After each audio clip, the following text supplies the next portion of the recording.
Okay, so here's a treat. A few weeks ago I was on vacation and I stopped at a store that myself and my friends found may have sold video games. Indeed they did, but what caught my eye was a fairly large selection of Japanese imports. I ended up buying a few of them and plan on reviewing them all.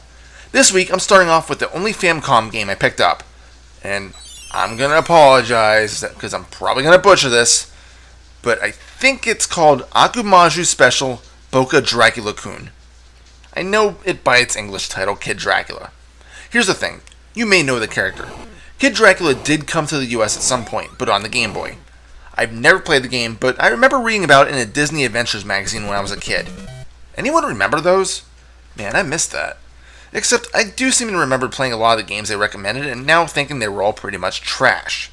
Anyway, being that I'm not a Japanese speaker, I downloaded a translation ROM so I could play the game and somewhat understand the bits of dialogue that had been put into it. Well, the translation I got was only about half done, but enough is there for me to understand sort of what's going on.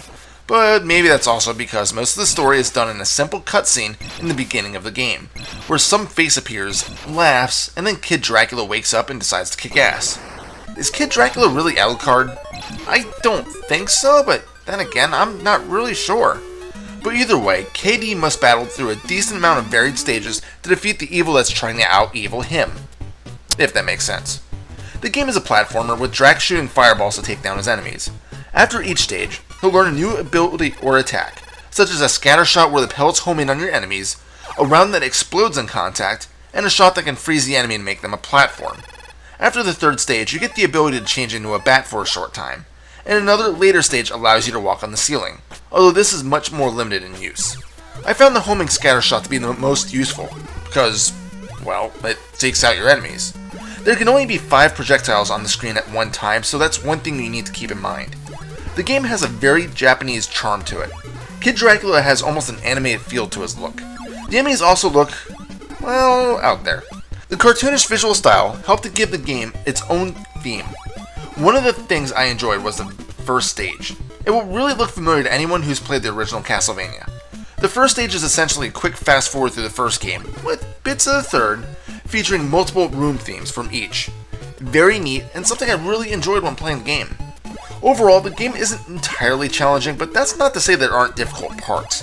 There is a stage where you hop on a roller coaster-like thing, similar to something I've seen in Tiny Toon Adventures 2, and have to survive on this while a few enemies attack you.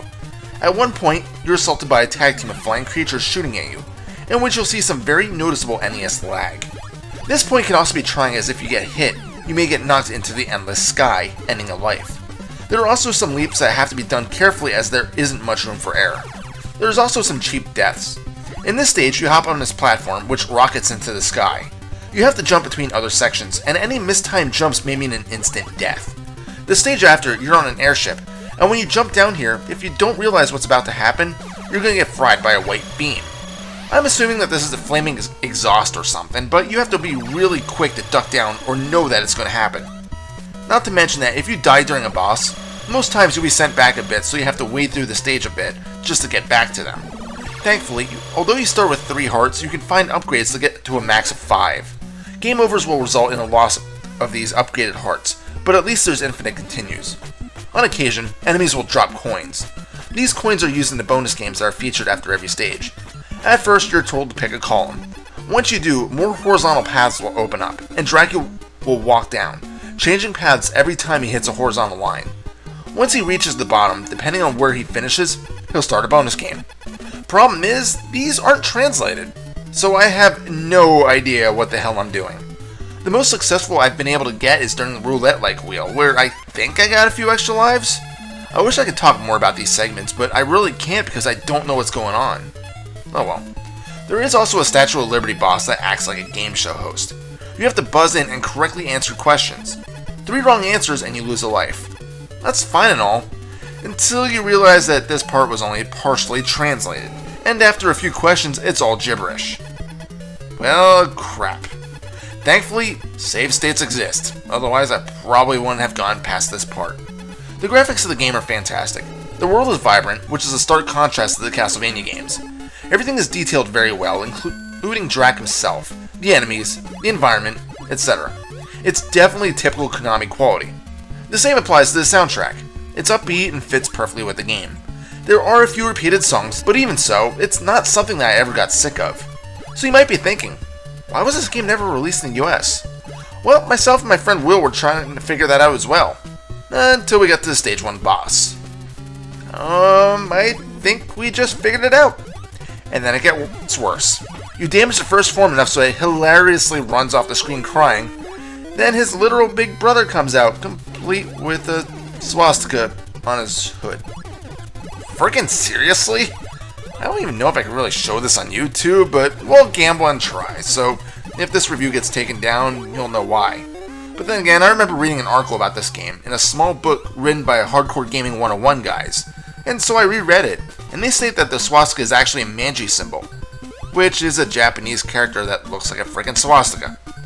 You can say what you want, whether it's a swastika or not, but if taken in context of the boss itself, yeah, let's move on. Overall, Akumajou Special Boka Dracula Kun is a really fun game that probably could have been released here anyway with a change to the first level boss. More minor changes have occurred in other games, so it's surprising that didn't happen. If you can find a copy of this in the wild, I'd recommend picking it up if you have any way of playing it. It's a very solid platformer with enough of a difficulty curve to keep everyone happy. Final score? 8 out of 10. This is Reaper. Happy fragging.